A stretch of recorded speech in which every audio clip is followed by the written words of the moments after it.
Good morning, everyone. This is Toyin, your Siri. I hope you can hear me. I am super excited to be here again. This is my second LinkedIn, YouTube, Facebook Live. If you're out there, do say hello. And how is your week going? Again, this is Toyin, your Siri, the CEO of Nazaru LLC, and I'm super excited to be with you again. Okay, Tama, good morning. I see you. Okay, I see you're tagging your friends. Yes, please do that. If there's anybody that you think needs to be a part of this conversation, do tag them, forward it to them, link them, share. Let's share broadly. Good morning. So it's so nice to see you all. I tell you, it's been incredible just getting used to this new setup and seeing the interest and the questions that was generated last week. So for this week, we want to talk about the power of trade facilitation and market access development. One thing I'm also trying to do with this format is to kind of streamline it. So what I'm trying to do now is I'll spend the first 10 to 15 minutes sharing what's on my mind.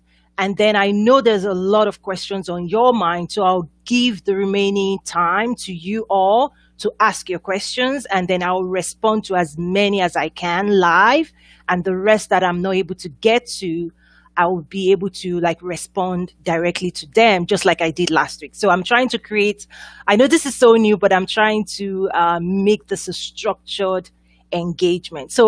So glad to see you again this week. So just a recap of last week. Last week, we talked about investment and trade opportunities in Africa.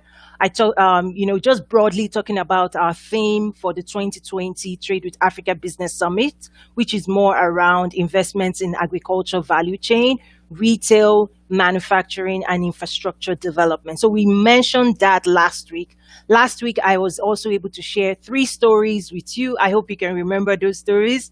If you can remember, drop a comment and say, yes, I remember. I remember the stories about Westrock Coffee when it comes to the work in Rwanda. We talked about the former CEO of Tyson Foods and what they've done with chicken business.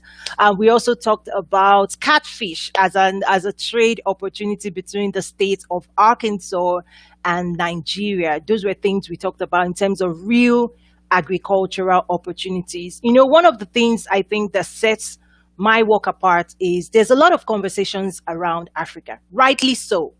But for me, one thing I bring to the conversation is business in terms of let's make this real.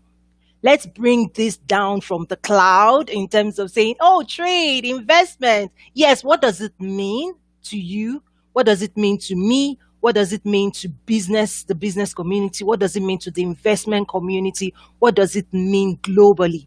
That's one thing that I try to focus on, to say, yes, we can keep talking and we should keep engaging in terms of conversation. But at some point, we need to take all those lessons and we need to start applying it in real terms.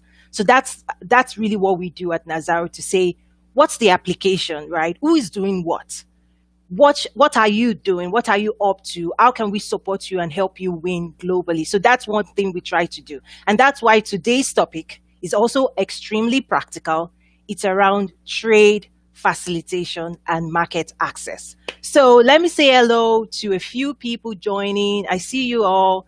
Good morning. I'll be scrolling down from time to time. So the direction I'm giving this morning is to say, I know you have some questions on your mind. You're going to drop drop it in the comment box. Just type in what those questions are. Okay. So let me see, make sure um, exactly. I know it's quite early for those in California. But for me, I just want to get this done. I have an extremely busy day like you today. So it's so better for me personally to do this early and then get on with my day. But if there's different times that work better for you, I'm also open to exploring that. So one of the things I want to talk about in terms of trade facilitation is what I'm seeing. Everybody talks about, everybody talks about the opportunities. Oh, there's so much opportunity in Africa. Yes, there are opportunities in Africa. Yes, trade and investment. Yes, everybody says yes, yes, yes. But one thing I'm realizing is that not enough people have the skills, techniques, knowledge, understanding to actually make a difference in this space. Okay, let me explain what I mean. So, has anybody heard about the California gold rush? Long time ago, gold was discovered in California, and everybody moved in. Everybody was moving from East Coast to the West Coast. Like, I'm going to drill for gold. That was the main thing. Is like, go drill for gold. Well, people moved in, but the reality is just knowing there's gold in California is one thing. Knowing where the gold is another thing. Having the right instruments, the pickaxes, the shovel, right, to do the drilling, to do the panning for gold is another thing. Knowing how to mine it is another thing.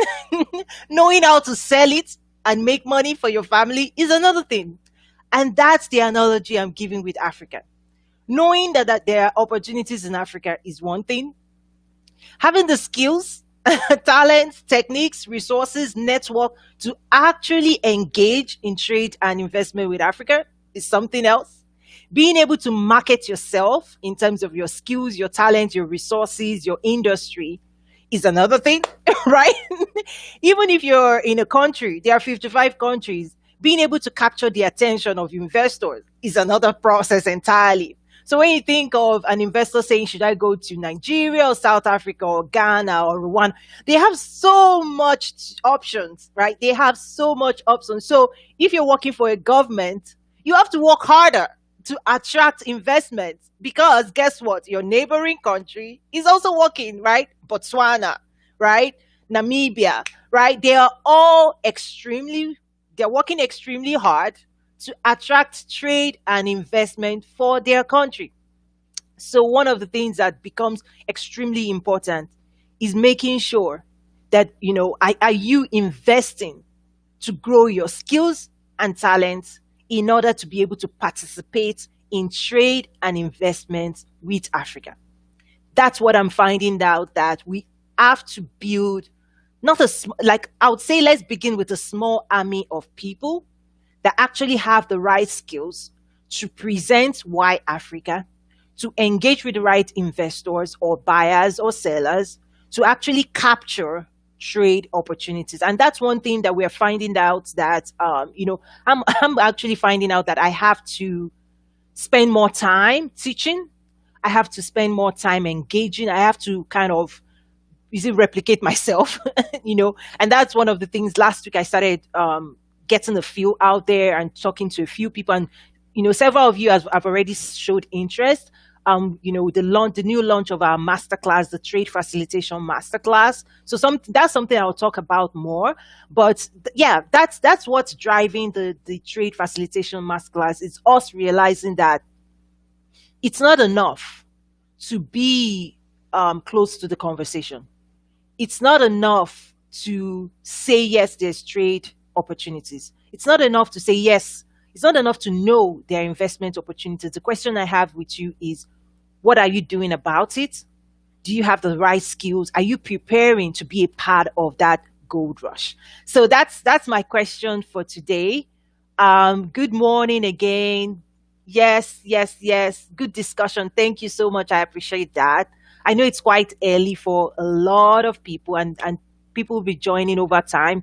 But like I said, I have like back to back meetings today. So I wanted to get this done quite early in the morning. That way I can catch up, and get on with the rest of my day. So, yes, that's the power of trade facilitation. And it's so there are also different parts to trade facilitation, right?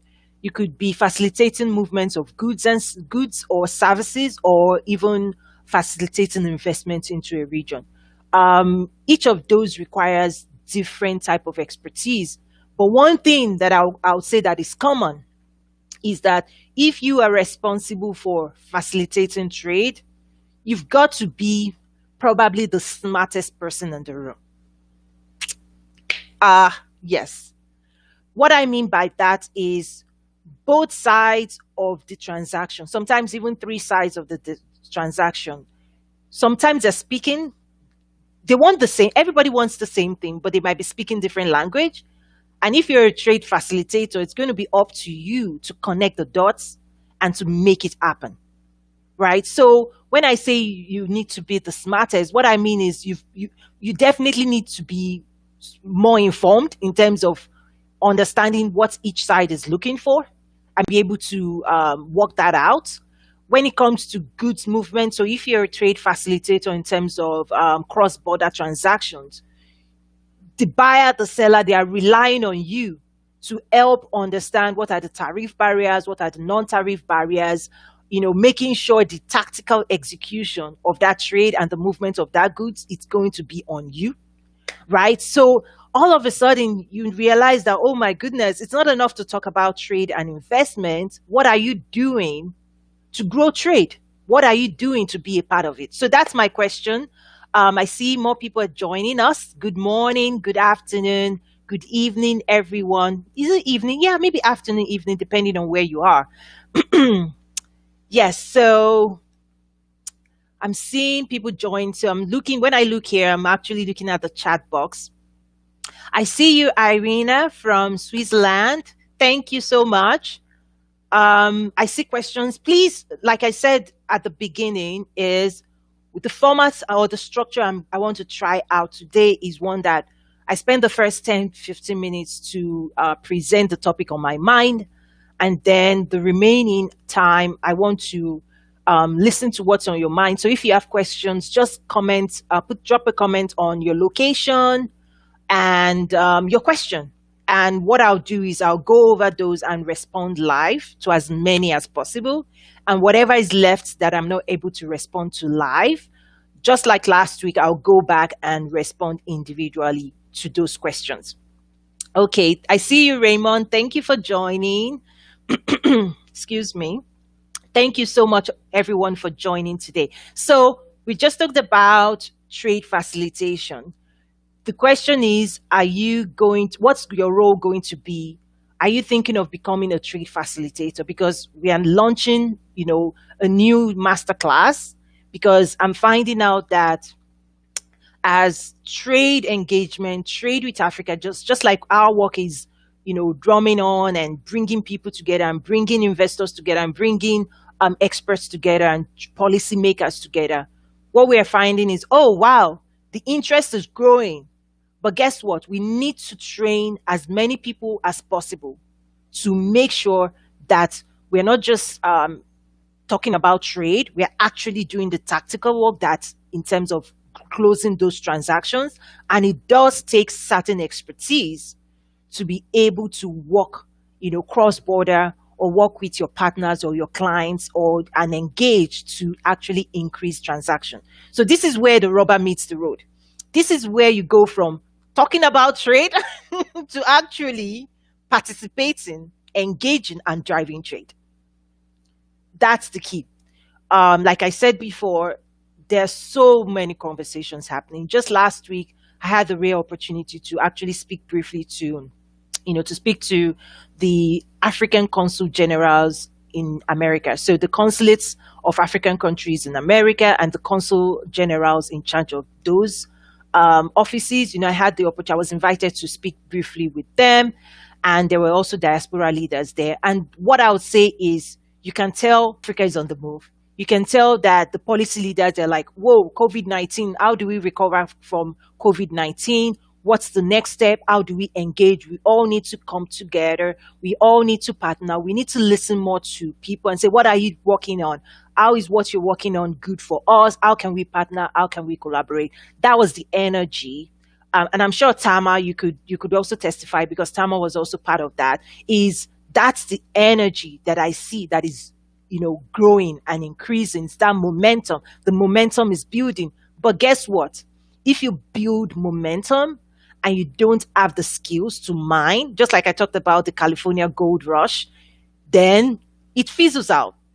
So that's why we're talking about trade facilitation, growing people, training people to be trade facilitators. That's something we are now going after really fast because I'm finding that, wow, a lot of people are following this work, a lot of people are listening, but I'm asking myself, what are they like? How do they fit in? Like, what are you doing? Like, I want to hear, like, what are you doing? What's your job? What's your role? What are you doing? What are the challenges you're facing? What's keeping you away from driving trade? What's the old back? Is it the network? Is it the knowledge? Is it the resources? Like, because I feel sometimes that people are like, yes, I know there's trade. Yes, I know there's opportunities, but I don't know the next step. How do we get that wheel turning? How do we crank that wheel and say, yes, yes, trade with Africa. Yes, I'm involved, I'm engaged, I know what I need to do. And that's one of the other reasons we've also established our community, which is right here, the Nazaru trade communities, because I know this is a journey of a lifetime. In order for you to be successful, you've got to stay alert. You've got to understand what other people are doing because you cannot work in isolation. In fact, to be a successful trade facilitator, you need to be able to understand how to communicate, how to engage, how to understand the latest information out there, whether it's the African Continental Free Trade Agreement. What does it mean? How do you use it? Whether it's the African Growth and Opportunity Act. What does it mean? How do you use it? Like a trade facilitator has to be on top of his or her game. Okay? So that's one thing on my mind. The second thing is about market access. Well, a lot of people want to get into the global market, but one thing I try to tell them is you have the local market where you are today, you have the regional market cross-border, you then have the global market. The rules of each of those markets is different. So it's so important that you learn those rules, right? Just coming into the global market and say, hey, I'm Toyin, I'm Mesiri, I'm here, I want to engage, I want to export, I want to buy. Before you do that, make sure that you understand where you're stepping into and the expectations of you. So, for example, global buyers have expectations that you need to understand, right? They have options, they can buy from anywhere in the world, but they have certain rules that you have to follow. There are tariffs, non-tariffs rules that you have to understand as well. And those are the information we're now bringing to say, this is what it takes to win. This is what it takes for you to win globally. Okay, so those are the two things on my mind. Like I said, the structure I'm trying to put in place is for me to spend a few minutes, 10 to 15 minutes to talk about what's on my mind and then get to what's on your mind. That's the fun part is, so I'll be going down. If you have questions again, please drop it. I'll scroll down. I'll look at your questions. I'll respond to as many. I want to respond to as many as possible live as well. Okay. Good. Let me see let me scroll up and then go down slowly. Greetings. Yes, I see. Okay. John was asking, is this a regular program where we can schedule ourselves to follow? Yes, yes, yes. So I've listened to you all and I know it's going to take some extra effort on my side, but I think it's just so worth it given the need and the demand I'm hearing from everyone. So yes, what I've decided to do is every Tuesday morning, I'm on Central Time, so between 9 and 9:30, because it's quite early for people on the West Coast. So people in California, it's like 7 a.m. So I'm seeing if I can push it maybe to 10 a.m. So that's in terms of the specific time is what I'm working on. But I've nailed down a date every Tuesday. Okay. Every Tuesday I'm going to be here every Tuesday morning, Central Time. I'm trying to lock down the exact time that works for, those on Central Time, those on Easter Time, those on Pacific Time. And I know we have a lot of followers in Africa, and I'm looking at Nigeria, um, Nairobi, Kenya, South Africa, Egypt. I see we have a lot of following from that region. So I'm trying to capture a, there's no perfect time, but a good time that kind of crosses with Eastern Time, Central Time, Pacific Time, and UK and the rest of the world. So I'm thinking between 9 a.m. Central Time and 10 a.m. Central Time. That's what I'm thinking right now. This is the second live that I'm doing on the LinkedIn platform. So we're so new. So I'm still, so bear with me. Putting some structure behind it, but the easy, simple answer is yes, every Tuesday morning Central Time. But I'm trying to lock down the perfect time because right now I think it's so early for some people. But Tuesdays, okay, I'll be here. And the topic would vary, but the structure would be the same. So the structure would be I'll have a topic. I'll spend the first 10 to 15 minutes to talk about my topic in terms of what's on my mind, and then I'll leave the remaining hour to you to hear what's on your mind and respond to questions. So thank you, John, for that. Okay, Raymond, you said you're listening. Thank you so much. Okay, Irina said you're tapping on all the right points. Oh, I appreciate that. I'll be honest with you. The last couple of years, 3, 4, 5 years, I've have gone deep into this conversation, to this topic. I've had so many conversations with stakeholders I've been involved in. People have pulled me into so many things that it's just, you can't make the stories up. You can't. But what I am finding is also trying to understand, okay, what do I do with all of this knowledge, this network, those resources? Surely it's not just for me. Because when it comes to what am I doing? Well, guess what? We have a brand of products that we're pushing into the marketplace, that we're owning the entire value chain. When it comes to skincare, we're doing all of that for ourselves.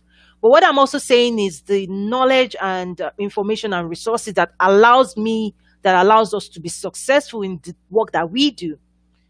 What I'm realizing is that I need to make that available to you. I need to share more. I need to connect more. I need to provide more of that. And a lot of times I've stepped away, I've stepped out of my comfort zone because a lot of times, I mean, if you asked me 2 years ago, would I be doing this? Or would I be teaching master classes? Would I be training? Would I be delivering courses on AGOA, like African Growth and Opportunity Act? Or would I need to teach? To be honest with you, my answer would have been no. Here's why. I came from the industry where trade is the given. It's known. Global transactions are happening every day as we speak. China, Latin America, India, like US movement of goods and services are happening at scale. That's the world I came from. So I came blasting from that world and I said, trade with Africa. And guess what? I was like, oh, the stakeholders are not talking.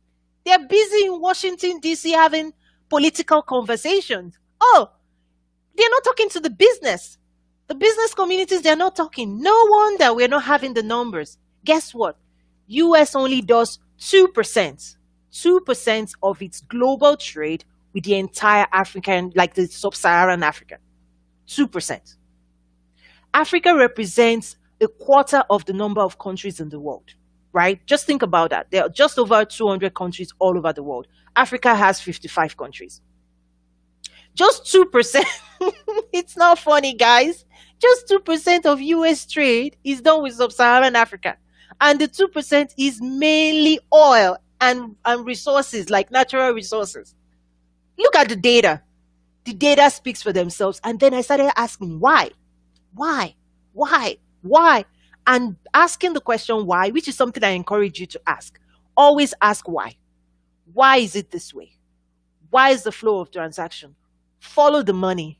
What's the oil money? So for example, one thing that you should look at if you're from the continent is oil resource money is a government transaction. The government is the one that gets paid. So if you drill oil, the government gets paid and it's like a funnel. The money goes to the government, and then people are picking that money, and it comes, and maybe a drop falls in your lap in terms of the main people on the street.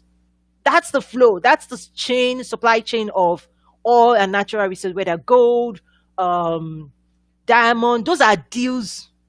I don't want to say what's on my mind, but those are deals made behind closed doors that you're not part of. But guess what? In the world of real trade, non-oil, exports, that money trail, it actually takes the business community. The business community is the one capturing the opportunity. And then the only way the government touches it is if they tax you. That's the reverse. So when you think about China, if you're buying from China today, you're engaging directly with a business person. If you want to produce, buy anything, you're not talking to a political person. You don't even know the governor. You don't need to know the governor, whatever that political actor is, you don't know. And you don't need to know. You engage directly with the business, you pay the business, and they provide you services, and you go along your way. The business there then gets taxed by their government. That's what we're talking about in terms of the real world of trade, not the deals that it always has to be government this, government that. No, the future of Africa doesn't lie primarily with government transactions. I'm not saying it doesn't exist. Great. If that's a space you're playing, great. We engage with them, we talk to them, we partner with them. Like I said, last week, I had the opportunity to talk to the consul general. So I engage the ministers, the ministries of trade and all that. But I'm saying trade with Africa requires B2B engagement. The business community engaging, global business community engaging with the with the African business community. And then the role of the political policymakers changes.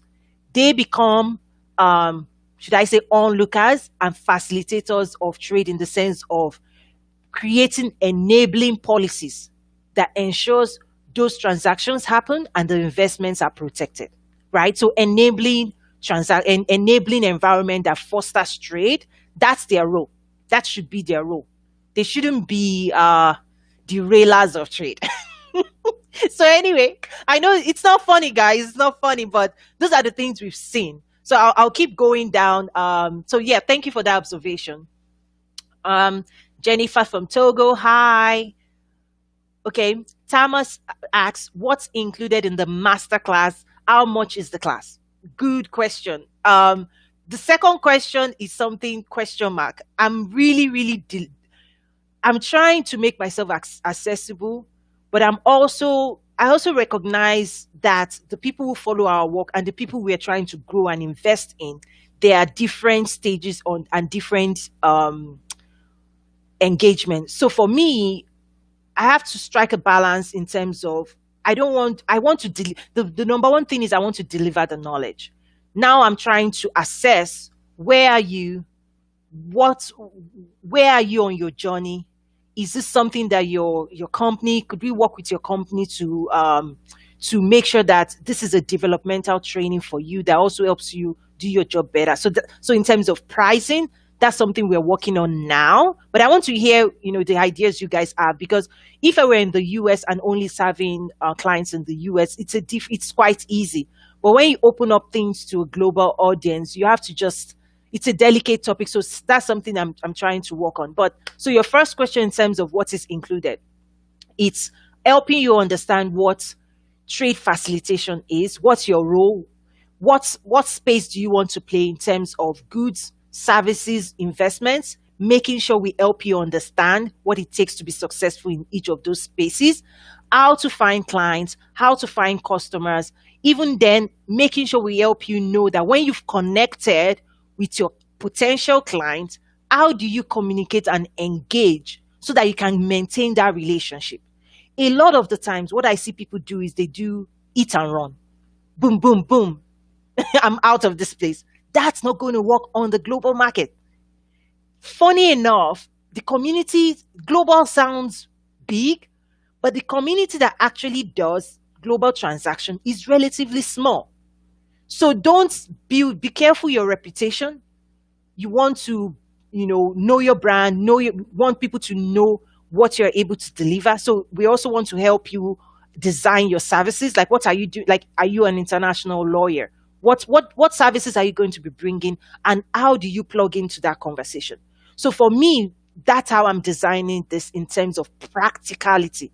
Like, so even for us, you have to apply before we would even consider you for this masterclass. So it's not a masterclass that just anybody can walk in, because if this is not for you, if you're not committed to growing trade with Africa, maybe this is not the right thing for you. So for us, you actually have to help us understand what it is you're doing, what it is you're trying to do. Are you trying to participate? Are you already?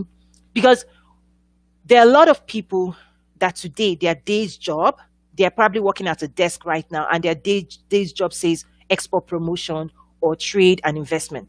But to be honest with you, they've not been trained, they don't have the right skill set to even do their job successfully. So what happens is they make introductions, and then that's it. And they're like, oh, we're here growing trade and investment, but where's the number? What are your KPIs? What did you do last week? So those are the practical things we're bringing to this masterclass as well.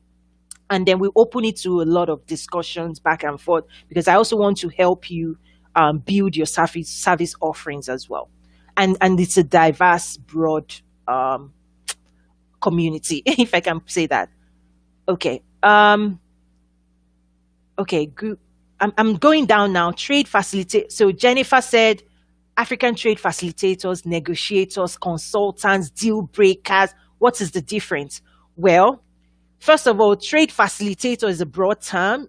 In the past, it's used for something very, very tactical in terms of movement of goods and services. So, for example, let's say you work with a buyer, and the buyer negotiates, okay, over the next 5 years, you're going to supply XYZ. The trade facilitator in that world is actually the one that will make sure they understand the tariff. Because if you're coming into the US, or if you're going to another country, cross-border transaction, you're actually the one to monitor and make sure those goods get delivered. You're going to monitor those transactions, because things can go wrong. It's not enough to just say, I want to buy this. And then you think, oh, you wake up the next day and then the goods are here. No, I'll give you an example, right? When we talk about the African Growth and Opportunity Act, it's sat on the books. It's a US policy that allows you to import about 6,000 to 7,000 goods from Africa into the US free of duty, zero tariff. It's been on the books, meaning it's been available for 20 years. It was established by President Clinton, extended by President Bush, expanded by President Obama till 2025. But when you look at the numbers, it's not moving. And I know why. When I used this in 2018 in Chicago, I'm going to mention names here. I try not to make this public, but guess what?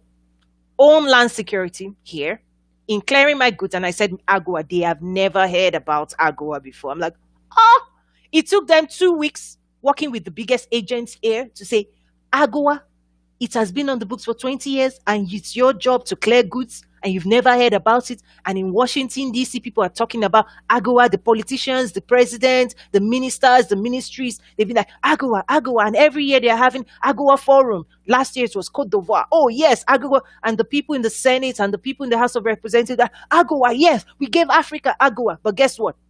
The frontline staff at the border patrol, you're telling them you want to use AGOA, and they're saying no.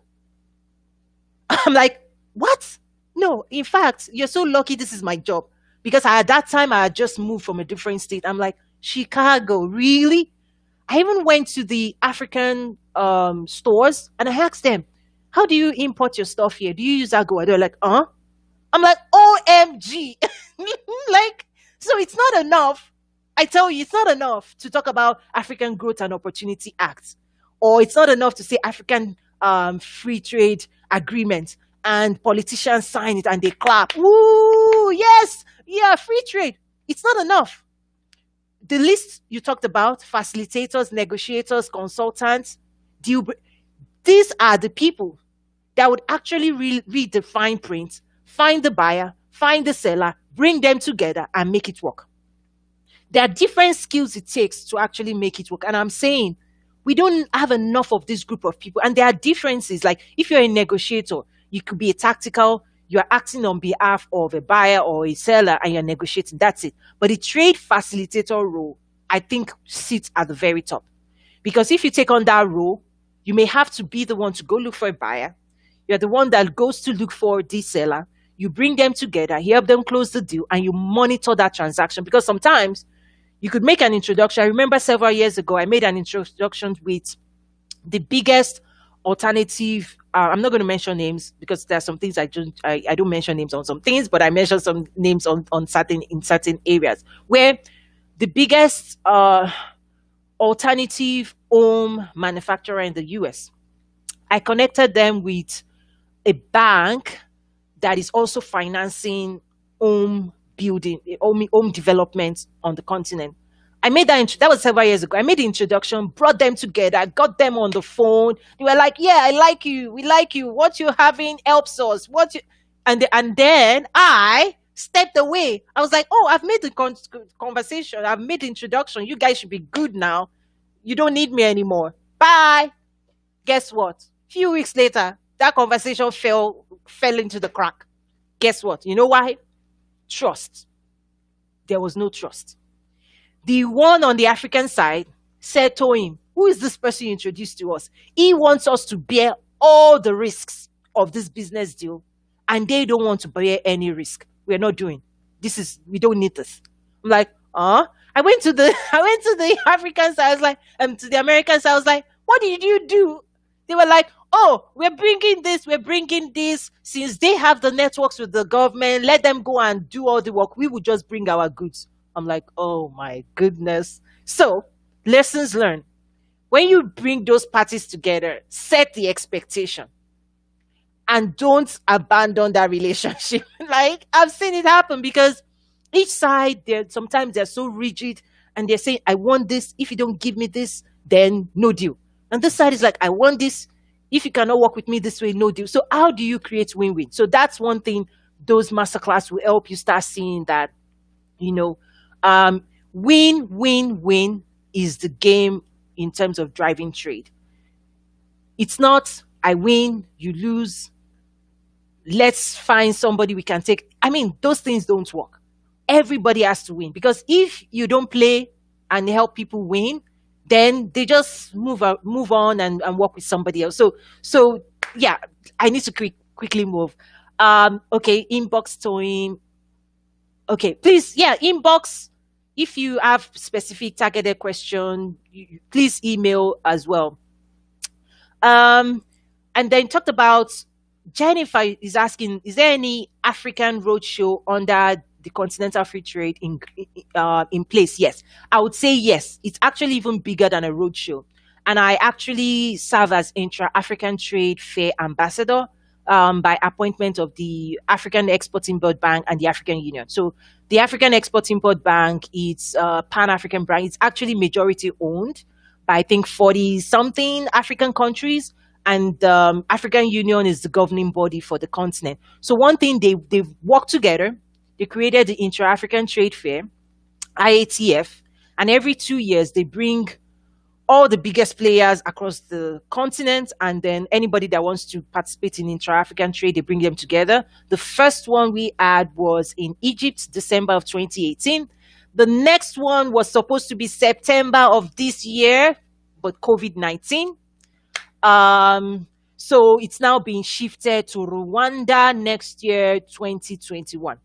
So that's, for me, is probably the biggest engagement on the continent because the last one, they closed like, I think, 40-something billion dollars in deals because the bank is an investment, it's a trade financing bank. That's what they do. They do it across the continent. So, and the last event, 2018, there were actually over 1,000 exhibitors. I tried to do like a video of my experience. There was music, there was hats. I had a blast. So for me, while on the US side, we're growing the Trade with Africa Business Summit platform to bring conversations here, I also am happy to partner to serve as ambassador for another big event on the continent. Because again, global trade, don't try to do everything. Find partners, find connections, just connect with people. So yes, That's something I'll tell you to check out. Intra-African Trade Fair. It's big, it's massive, it's the biggest thing that I've seen out there, and I'm happy to be partnered and serve with the organizers. Actually, the bank that organizes that, they were a sponsor of my event in the US. So they actually flew to the US last year for my event, and we also made some connections with them. For example, it was at my event that the US Export Import Bank, Exim Bank, met the African Export Import Bank. We made the connection, and they were like listening to each other's presentation. They were like, "Oh, that's what we do in Afri Exim Bank." And Exim Bank US was like, "Oh, how come we've never heard about you before?" So that connection then led to the president of Afri Exim Bank traveling to Washington D.C. to meet the head of the U.S. Export-Import Bank, and I believe they're talking about, what financial trade instruments could we both put together, since we want the same thing. U.S. Exim wants to export to Africa, Africa wants to work with the U.S. What can they come together? So that's just example of some of the times when we create our platform and we bring people together. You never know who you're going to connect with, right? The connections we've made for different people, but that's not the purpose of today. So let me keep going down. I'm also doing a time check because I actually have a call at the end of the hour.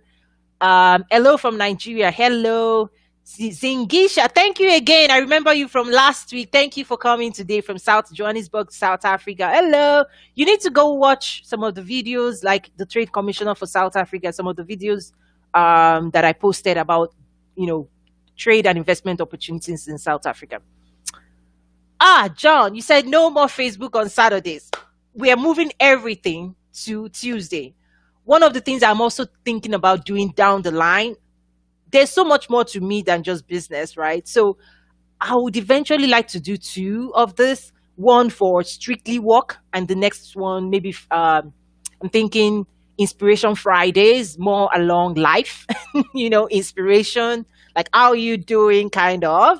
And then I have other things that I care about. And one thing I do is, if I'm passionate enough about something, I'll create a small space to build that. So the Saturday Facebook one is being collapsed into this every Tuesday.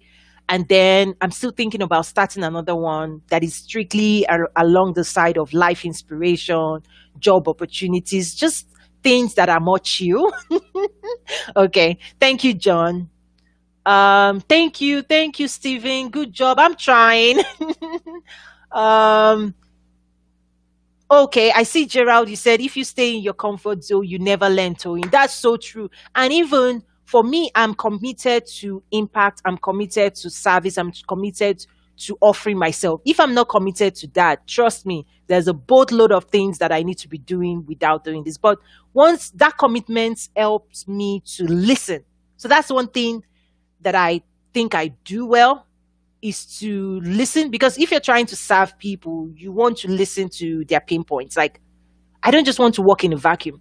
And listening to you and engaging with you is what led us to create our trade community, because a lot of people want to talk to me directly, and my calendar is usually like crazy. I cannot talk to everybody. So by bringing everybody into a community, we can all talk together. We can all engage. Like last night, I had some time, so I went in, chatted, engaged with people, answered their questions. So that's something I can do if we are all in one community together. But people that want to get on my calendar, it's getting quite hard to manage my work. In fact, Sunday, the entire of Sunday was like, I need to organize my life. That was what I was doing on Sunday. I was like, Toy, I downloaded so many productivity apps on my phone. I have this amazing phone. I'm not selling, but this is my world. I have a dual screen. It helps me to to do. So this is my mobile office. So I'm able to do multiple things with it's an LG phone. If you want to know more about it, fine. But this is my mobile office. So productivity is something that I'm crazy about. Like Sunday, I was like, okay, what other app is there? How do I organize my life? What are my to-dos? What is this? Who am I talking to? How do I create pipeline, client pipeline, all of those things? So listening to you all, I want to be there for you. I really do. Like, I hope everybody's hearing that. That's why we even designed the masterclass to say, hey, a lot of people reach out to me, but I'm realizing the first thing we even have to do is make sure if you're coming to our platform, if you're coming to our community, if I'm bringing you in touch with potential investors or people that want to invest, I hope you're saying the right thing, because you only have one chance. You can say, hey, I offer these skills, but you better say it the right way. And when you make that introduction and they show interest to you, you better have the right skills to pan for gold. And I need to write an article on California Gold Rush. For those who joined us early, I told the story about, you can go to California during those times for gold rush. But if you don't have the right shovel, pickaxe, yeah, you can see it. You can say there's trade with Africa opportunities, but if you don't have the right skills to engage, to be in the room, to partner, to provide visibility to your work, to your product, it ain't happening. Okay. Gerald said, America keeps promising to invest but never commit. Oh, that's not true. I subscribe to Prosper Africa. You need to go follow Prosper Africa. They've listed out transaction. So here's the thing.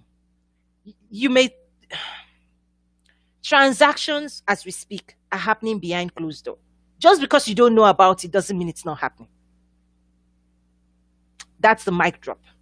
Just because you've not seen it on the news headline. I tell people, don't wait for the media in America or the world to tell you trade with Africa before you realize the opportunities are there.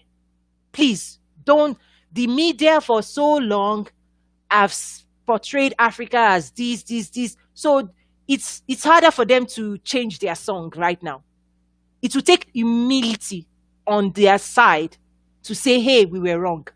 Hey, we only showed you one side of Africa. Hey, sorry, we need to now start covering business transactions and the stock market and and the banks and everything. We need to start covering that. Don't wait for that. I am not waiting for that. 5 years, 10 years from now, when we have done all the work, they might say, oh, yes, BBC, they might start covering, yes, transaction, but don't wait for that. So Prosper Africa on the US side, they are closing deals. They are competing with China. There's so much going on. You don't even want to. Just because you don't see it on the news doesn't mean it's not happening. So unfortunately, I that's not true because I have real information that says that's not true. Okay. Oh, wow. I have 6 minutes more to go because, again, I have another meeting. So I'm going to run through some questions again. Bukola said it's surprising Africa does 2% while Nigeria comes. While Nigeria consumes a lot of US product. Well, I would say always back your statements with real data. Nigeria loves Western products. Yes, there's a trade deficit. Nigeria has that. They need to grow their local market, yes. But the data I was talking about is when you're in the US and you look at the trade US does with the rest of the world, Sub-Saharan Africa only accounts for about 2%. That's a number that we are saying needs to go up because the continent represents a quarter of the number of countries in the world. 55 countries or just over 200 countries. Come on, there's room to grow. Okay? And we're saying it's not enough to talk about it. What are you going to do about it? And what role are you going to play in driving trade with Africa? Okay, Tama said, what if you don't have a business but want to start a business of trade facilitation? Exactly. The act of trade facilitation itself is a business, meaning you know enough about the continent. You have in order for you to be successful, you have to have the knowledge in terms of what the opportunities are. You have to have built a strong network that is built on trust, meaning if you look at your phone, okay, and a client comes to you and they are considering this region, and you need to move on their behalf. Do you have somebody on your phone that you can quickly call and say, hey, can you make this happen for us? That's why I created the Trade with Africa Business Summit. I hope people realize a lot of my network, I've brought it to you all. For those who come to my events, when I say Trade with Africa and I do all this event, I'm not an event planner for crying. I'm not, but I'm a strategist. And I'm saying for you to be a successful trade facilitator, you've got to grow a strong network, not just grow um, a loose network. No. So, for example, if somebody is looking for this, and we've done that before, we make an introduction with the president of a bank. At that, well, it depends on what level you want to operate. But I'm saying what we're seeing as the opportunity, you've got to grow your knowledge, you've got to grow your network, you've got to grow your skills. If you don't have that, you cannot offer it. Because again, if you're in the room, you have to be smarter than the buyer and seller because you have to connect them together. I'm saying smart in terms of the knowledge you have, because that's the value, that's what they're going to pay you for, right? To help them accomplish their goals. Okay, I'm down to 3 minutes. I really apologize. I set up a call back to back. So going forward, I'll try to clear my Tuesday calendar so I can give more room to this conversation. Okay, Jennifer said, do you facilitate trade within African countries or trade with the US? Both. In terms of, I play a role when it comes to growing intra-African trade. So within the continent, I also play a role because I'm here in the US, of US investors, trying to learn more about Africa through our Trade with Africa platform. We actually bring them together and engage. Thank you. You said spot on regarding AGOA. Yes, 20 years you've had it's probably one of the best opportunities to say you can bring in the price you bought something for on the continent. You can bring it into the US. They're not going to charge you 15, 20, 25, 30%. When you hear about the US-China trade war, Africa is sitting in the middle, and they have this runway of zero tariff, and they're not using it. And I'm saying why? Again, start asking why. Why are you not using it? Why? Okay? Let's not assume anything. Adebayo said, is it the same AGOA that is being run by the US Embassy Commercial Services in Nigeria? I need clarification, please. Yes. African Growth and Opportunity Act, aka AGOA, allows countries that are in good standing, right, exporters in those countries, to export a list, 6,000 to 7,000. There's a list. So when you think about poultry, chicken, meat, goat meat, skin, like textile, there's a long list of products that is on that list. It allows you to ship them without quota or tariff. You can bring as many containers as you want into the US with zero tariff. That's what it states. But what we're finding is, one, the people that should be using it do not know about it. The buyers that should be buying about it, so for example, my background is working with the biggest buyers in the world. And they don't know. Well, these are the things let me keep zip on. But guess what? The buyers don't know about it. The sellers don't know how to use it. The border patrol, when you bring it in, because you can keep bringing things in to the US, okay? Yes, you are importing, but you are paying 15%, 20%, depending on what. But it's like if you know your rights, you're going to raise your hand and say, no, I'm importing this in with AGOA. And they're going to say, what is AGOA? Then you have to educate them, which is what we have had to do, okay? Oniniwu said, wow, I hope it's not too late to use it or to log it. Yeah. So, okay, my time is up for today. I don't want to keep the next person on late. I'm going to keep responding to these questions. So after my next meeting, I'm going to come back here and I'm going to start answering all the questions. But to wrap this up, trade facilitation and market entry requires you, right, to have certain skill set to be able to be part of this thing we're talking about, right? Africa is not going anywhere. We are at the very beginning of something massive, incredible. 1980, China was, here, right? 30, 40 years later, they're here. But in order to close that gap, the transactions that had to happen, there were trade facilitators, negotiations, trade, investment. What I'm saying is we need to build a small army of people with the right skill set. I feel I need to replicate myself as much as possible. Again, it's stepping out of my comfort zone. But what I've launched now is the Trade Facilitator Masterclass. I'll share the link. You actually have to apply to be in that class because it's not for everybody. So you actually have to you have to tell us what you're doing, what you're hoping to do, and then we take it from there. So I'll be sharing the link to the masterclass shortly within the hour. Bear with me. I'm trying to organize myself, organize my life. But I'm super excited to be here. I'll keep responding online. You have our email, you have our community. Join, join, join. Connect with other people. There's amazing stuff happening in this community that is not even public. You're going to meet amazing people from all over the world. But one thing I also want to do is people on the platform, I really want to train you. So how you're presenting yourself helps you become more successful.